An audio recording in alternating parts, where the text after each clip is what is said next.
মানিকগঞ্জে বাবার দেওয়া রাস্তা বন্ধ করে দিলেন ছেলে। ২৫ বছরের পুরনো রাস্তাটি বন্ধ করায় দুর্ভোগে পড়েছেন এলাকাবাসী। শনিবার সকালে মানিকগঞ্জ পৌরসভার এলজিডি আবাসিক এলাকায় বন্ধ রাস্তাটির সামনে মানববন্ধন করেছেন এলাকাবাসী। পশ্চিম দাসরা রমজান আলী রোডের এলাকাবাসীর ব্যানারে স্কুল কলেজের শিক্ষার্থী, অভিভাবক সহ শতাধিক স্থানীয় নারী পুরুষ এই মানববন্ধনে অংশ নেন। বক্তারা জানান, স্থানীয় বাসিন্দা আলী আশরাফের বাবা জীবিত থাকাকালীন ১৩ ফুট চওড়া এই রাস্তাটি সাধারণ মানুষের চলাচলের জন্য দলিল মূলে উল্লেখ করেছিলেন। পরে পৌরসভা এই রাস্তাটি মাটি ভরাট করে চলাচলের উপযোগী করে তোলে।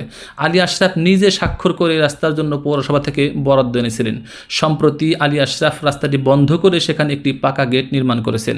এর ফলে এলাকাবাসী, বিশেষ করে স্কুল কলেজে যাতায়াতকারী শিক্ষার্থী ও তাদের অভিভাবকরা চরম ভোগান্তিতে পড়েছেন। বন্ধ করার কারণে এখানে প্রতিদিন অন্তপক্ষে ৩০০ থেকে ৪০০ ছেলে মেয়ে এই পাশ থেকে স্কুলে যায়, পায়ে হাঁটা ছেলে মেয়েরা, বয়েজ স্কুল, গার্লস স্কুল এবং প্রাইমারি স্কুল, ৩টে স্কুল সহ দেবেন্দ্র কলেজে যাতায়াতের জন্য সুবিধা। আপনারা চিনেন সবাই, মহিলা কলেজে, কোর্ট কাছারিতে, এখানে এই পাশে যে লোকজনগুলো সম্পৃক্ত কাজের সাথে প্রত্যেকের যাতায়াত, ছেলে মেয়েদের প্রাইভেট পড়া, আসা যাওয়া, চলাফেরা সব জায়গায় ন্যায়সঙ্গতভাবে বাধাগ্রস্ত হইতেছে।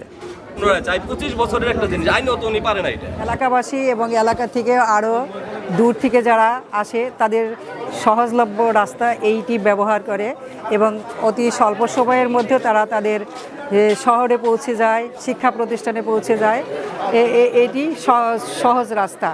আমাদের এই পাড়ার সমস্ত ছেলেমেয়েরা, প্রায় ৬০০-৭০০ ছেলেমেয়েরা প্রতিদিন এখান থেকে যাওয়া আসা করে। স্কুল, কলেজ, প্রাইমারি স্কুল, মহিলা কলেজ, দেবেন্দ্র কলেজ, অফিস, সবাই মানুষ পায়ে হেঁটে অফিসে যেতে পারে, স্কুল কলেজে যেতে পারে। এখন আমাদের সমস্যা হয়েছে, রাস্তাটা বন্ধ হওয়ার পরে আমাদের যাওয়া আসা অনেক সমস্যা হয়ে গেছে। এইটা দ্রুত খুলে দেওয়ার জন্য আমরা সরকারের কাছে জোর দাবি জানাই। অভিযুক্ত আলী আশরাফ দাবি করেন, এটি কোনো সরকারি বা পৌরসভার রাস্তা নয়, বরং তাদের পারিবারিক সম্পত্তি। তার বাবা যখন ভাই বোনদের মধ্যে বাড়ি ভাগ করে দিয়েছিলেন, তখন পারিবারিক চলাচলের সুবিধার জন্যই এই রাস্তাটির কথা দলিলে উল্লেখ করেছিলেন। এই দিক দিয়ে একটা সরকারি রাস্তা, এই রাস্তাটা মেরামতের জন্য, সংস্কারের জন্য আপনি নিজে অ্যাপ্লিকেশন দিয়ে পৌরসভা থেকে বরাদ্দ নিয়েছিলেন, হ্যাঁ, এবং রাস্তার কাজ করিয়েছিলেন। এখন আপনি বন্ধ করে দিচ্ছেন, এটা তাদের অভিযোগ। বলেন তো আসলে এইখানে আমাদের সামনে হ্যাঁ, সেইটা অনেক নিচু ছিল, সেই রাস্তা সংস্কারের জন্য আমি তখন দরখাস্ত দিয়েছিলাম।